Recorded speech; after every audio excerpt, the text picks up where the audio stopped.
Welcome to my channel cam study. आज की video में हम एक न्यू चैप्टर स्टार्ट करेंगे, ऑडिट कमेटी। ठीक है, और इस चैप्टर में आपका जो मेन क्वेश्चन है वो क्या है कि डिफरेंस बिटवीन, ठीक है, आपने डिफरेंस बताना है, किस चीज़ का डिफरेंस बताना है अपनी प्रोविजन का। ठीक है, जैसे कि आपको पता है कि आपकी ऑडिट कमेटी, ठीक है, ये दो इसके एक्ट पास हुए थे। फर्स्ट हुआ था 1956 में एंड सेकंड हुआ था 2013 में। ठीक है, कहते हैं दोनों में जो प्रोविजन का चेंज आया, ठीक है, जो पहले वाला जो न्यू वाला, ठीक है, जो एक्ट है, इन दोनों में जितना भी चेंज है, इन दोनों के चेंज को आप में जो डिफरेंस के फॉर्म में, ठीक है, वो बताना है। और यही क्वेश्चन आज हम डिस्कस करेंगे। ये लास्ट वाला difference between company act 1956 and difference between the company act 2013 on audit committee. ठीक है, उसके पहले हमें पहले मीनिंग क्लियर होना चाहिए। ठीक है, ऑडिट कमेटी होती क्या है, इसके क्या काम है, ये सब चीज़ें। ठीक है, सिंपल इसके मीनिंग की बात करें, ठीक है, तो कोई 2 या 3, ठीक है, कुछ नंबर ऑफ़ मेंबर्स के, ठीक है, मिला के एक कमेटी बनाई जाती है जिसे हम कहते हैं ऑडिट कमेटी। ठीक है, नाम से क्लियर है, वो कमेटी जिसने क्या करना होता है, ऑडिट। ठीक है, ऑडिट का हमने पहले मीनिंग किया होता है, यहाँ इसका मीनिंग थोड़ा अलग है। ठीक है, यहाँ ऑडिट कमेटी के अलग अलग काम होते हैं। ठीक है, जैसे कि सपोज उसने देखना होता है कि किस बंदे को अपॉइंट करें, ठीक है, किस बंदे का कितना कहते हैं रेम्युनरेशन पे करें। ठीक है, जैसे अगर हमने CA रखा है, कोई ऑडिटर रखा है, ठीक है, तो उसको हमने कैसा पैसा पे करना है, ठीक है, उसकी कौन सी अपॉइंटमेंट करनी है, किस टाइम को, ठीक है, हमने अपनी इन्वेस्टिगेशन करानी है, ये सब चीज़ें। ठीक है, हमने नेक्स्ट उसने क्या देखना होता है, रिव्यू करना होता है और मॉनिटर करना होता है ऑडिटर की इंडिपेंडेंस। ठीक है, जो हमारा ऑडिटर है, जो हमारा CA है, जो हमने अपॉइंट किया है, वो कहते हैं इंडिपेंडेंस है कि नहीं है। ठीक है, ये भी उसने देखना होता है। नेक्स्ट है एग्जामिनेशन ऑफ फाइनेंशियल स्टेटमेंट। ठीक है, फाइनेंशियल स्टेटमेंट जो भी हैं, जो भी उसके ऑडिटर की रिपोर्ट है, जो भी बैलेंस शीट, जो जितनी भी चीज़ें, ठीक है, आपकी बिजनेस के साथ वाली, उन सभी को कहते हैं एग्जामिन करना होता है। ठीक है, सिंपल भाषा में बात करें तो ऑडिट कमेटी क्या होती है, एक ऐसी कमेटी है, ठीक है, जिसका कहते हैं फुल एक्सेस है, ठीक है, जिसका कहते हैं पूरा हाथ है आपके बिज़नेस को चलाने में। ठीक है, क्योंकि वो अच्छे से आपके बिज़नेस को हैंडल करती है। ठीक है, जितने भी आपके ऑपरेशंस होते हैं, जितने भी आपके बिज़नेस के, ठीक है, डॉक्यूमेंट है, अकाउंट है, जितने भी लीगल पर्सन है, ठीक है, उन सभी को वेरीफाई करती है कि हाँ भी किसी वो पर्सन ने फ्रॉड कमिट तो नहीं किया, अगर कमिट किया तो क्यों किया, ये सभी चीज़ें, ठीक है, सब कुछ वो कहते हैं अपना इंस्पेक्ट करती है। ठीक है, इसीलिए इसके फंक्शन, इसके जो प्रोविजंस हैं वो काफ़ी इंपॉर्टेंट है। ठीक है, नेक्स्ट देख लीजिए आपका डिफरेंस। ठीक है, कि डिफरेंस क्या है audit committee under company act 1956 में और audit committee under company act 2013 में। ठीक है, देखिए सेक्शन कौन सा है, सेक्शन अगर 1956 की बात करूँ तो सेक्शन कौन सा था 292A। ठीक है, और यहाँ सेक्शन कौन सा है 177। ठीक है, नेक्स्ट कंपनी की बात करें, कौन सी कंपनी के ऑडिट कमेटी को हायर कर सकती है, ऑडिट कमेटी कहते बना सकती है। तो इस केस में क्या है, every public company having a paid up capital of not less than 5 crore. ठीक है, जिस कंपनी की, कोई पब्लिक कंपनी है, ठीक है, उस पब्लिक कंपनी की जो अपनी पेड अप कैपिटल है वो कितनी है, 5 करोड़ से कम नहीं होनी चाहिए। ठीक है, वो जितने भी कंपनीज हैं वो एक ऑडिट कमेटी को कहते हैं बना सकते हैं। नेक्स्ट यहाँ देखें तो कोई भी लिस्टेड कंपनी, ठीक है, जो सेबी के साथ लिस्ट है, ठीक है, कोई भी पब्लिक कंपनी के अलावा, ठीक है, कोई भी प्राइवेट कंपनी जिसकी पेड अप कैपिटल कितनी होनी चाहिए थी 100 करोड़, यहाँ कितनी थी 5 करोड़, यहाँ कितनी थी 100 करोड़, लिमिट इन्होंने इंक्रीज़ कर दी। ठीक है, और नेक्स्ट उन्होंने बोला है which have in aggregate outstanding loan और बोरिंग, जिसकी आउटस्टैंडिंग लोन जो बोरिंग से, ठीक है, जो भी डेट है वो कितना होना चाहिए, कितने 200 करोड़ से इक्वल होना चाहिए, 200 करोड़ से मतलब ज़्यादा होना चाहिए। ठीक है, वो सभी चीज़ें हैं, वो सभी कंपनीज क्या कर सकती हैं, एक ऑडिट कमेटी को अपना हैंडल कर सकती हैं, ठीक है, बना सकती हैं।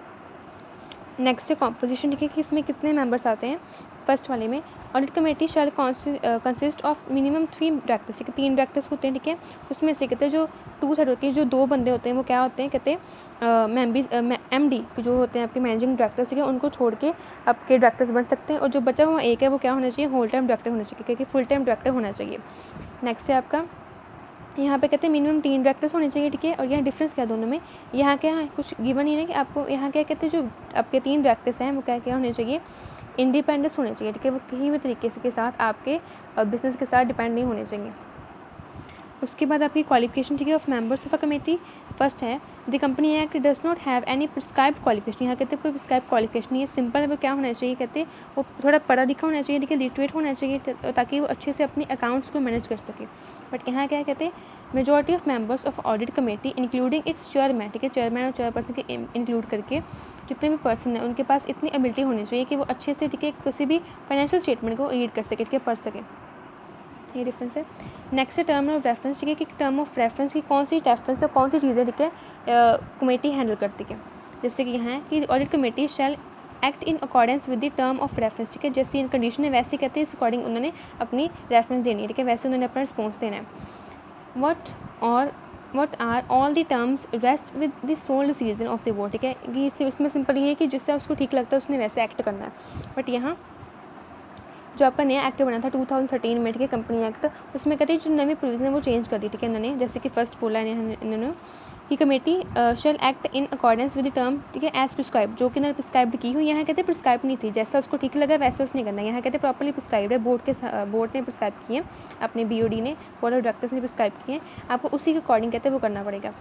फर्स्ट है remuneration, appointment and remuneration of auditor, ठीक है, कि जो आपका ऑडिटर होता है, ठीक है, किसी कंपनी का, उसके कैसे कितने पैसे देने हैं, ठीक है, उसको कैसे अपॉइंट करना है, ये सभी चीज़ें उसने डिसाइड करनी है।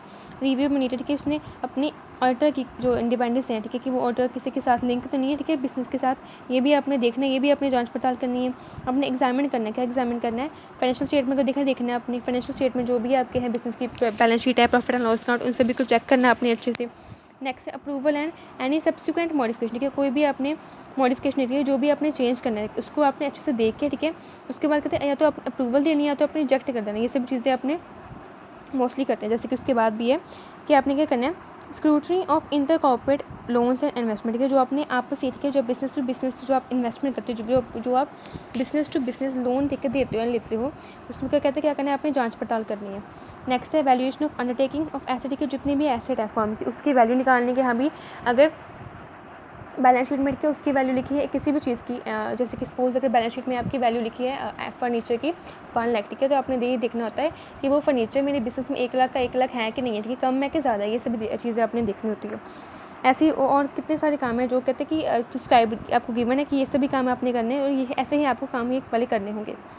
उसके बाद नेक्स्ट है कॉम्पोजिशन, ठीक है, composition of audit committee in annual report, the annual report shell disclose the composition of audit committee and यहाँ क्या है, the board report shell disclose the composition of audit committee. Composition मैंने पहले बताया था कि कितने मेंबर्स होने चाहिए किसी ऑडिट कमेटी में, ठीक है, कहते हैं ये हमें कैसे पता लगेगा, ये बताएगी हमें एनुअल रिपोर्ट में फर्स्ट वाले केस में, और यहाँ सेकंड वाले केस में कौन बताएगी, बोर्ड की रिपोर्ट, BOD की, ठीक है, जो रिपोर्ट होती है वहाँ हमें पता लगेगा कि हमने कितने मेंबर्स रखने, उसमें से कौन से ये वाले कौन से ये वाले, ठीक है, ये सब चीज़ें। उसके बाद है evaluation of the performance of audit committee, ठीक है, हमने वैल्यूएशन देखनी है अपनी ऑडिट कमेटी की, यहाँ कहते हैं नॉट अलाउड, यहाँ आप अलाउ नहीं कर सकते कि आप किसी ऑडिट कमेटी को कहते हैं इवैल्यूएट कर सकते, बट यहाँ अलाउ है। All the companies which falls under the preview of constituting an audit committee plus companies with having paid capital of 24 crore और मोर दैन, ठीक है, 24 crore should describe the manner of evaluating the performance of audit committee, ठीक है, यहाँ कहते कोई आपको provision कुछ भी आपको गिवन नहीं है, ठीक है, यहाँ क्या है कि कोई भी कंपनी, ठीक है, जो अपनी ऑडिट कमेटी, ठीक है, अपनी बना रही है, ठीक है, या उसके पास है पहले से उस यहाँ उसकी जो कैपिटल है, ठीक है, जो पेड कैपिटल है वो कहते हैं 25 करोड़ से ज़्यादा है या 25 करोड़ तक है, उसने क्या करना है, डिस्क्राइब करना होता है मैनर के कि किस मैनर से किस रूल के अकॉर्डिंग जो आपकी है अपनी ऑडिट कमेटी, ठीक है, वो AOD, ठीक है, वो कैसे काम कर रही है, ठीक है, उसने क्या काम किया, ये सभी चीज़ें उसने बतानी होती है। नेक्स्ट है right of auditor to vote, simple, इस केस में कहते हैं they don't have a right to vote, ठीक है, उसके पास कोई राइट नहीं होता कि वो किसी को भी तरीके का वोट कर सके, एंड यहाँ they have a right, sorry यहाँ होता है कि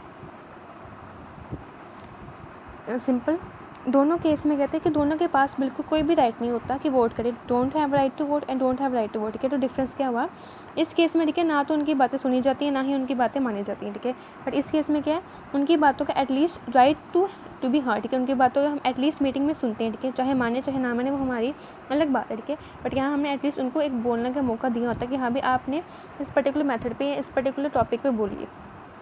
नेक्स्ट है आपकी नंबर ऑफ़ मीटिंग्स, कि हमने कितनी मीटिंग्स करनी है, यहाँ 2 मीटिंग होती है, ठीक है, यहाँ कितनी होती है पूरे साल में 3 मीटिंग्स, यहाँ 2 यहाँ 3।